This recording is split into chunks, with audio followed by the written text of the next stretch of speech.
বন্ধুরা, এই মুহূর্তে আমি আছি ঠাকুরপুকুর সাল্টিঘাটা গৌরাঙ্গ স্টুডিও প্রতিমালয়ে। এই মুহূর্তে আমি আছি, আর এখানে এই ছোট কাজটা, এই প্রতিমাটা কিন্তু খুব একটা বড় নয়। দুর্গা প্রতিমাটা খুবই ছোটোর মধ্যে, প্রতিমাটা এত সুন্দর ডিটেলিং কাজের মধ্যে করেছে যে ভিডিওটা তোমাদেরকে না দেখিয়ে পারলাম না।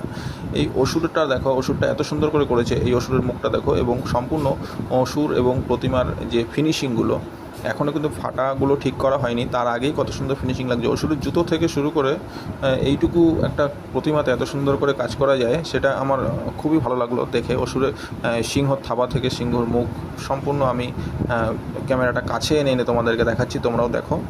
আমার কাছে খুবই সুন্দর লাগলো প্রতিমাটা। ময়ূর এখানে রয়েছে, আর এখানে যেহেতু প্রতিমাটা শাড়ি পরানো নেই, তাই আমি একটা কিছু দিয়ে ঢেকে দিয়েছি যাতে ইস্যু না আসে।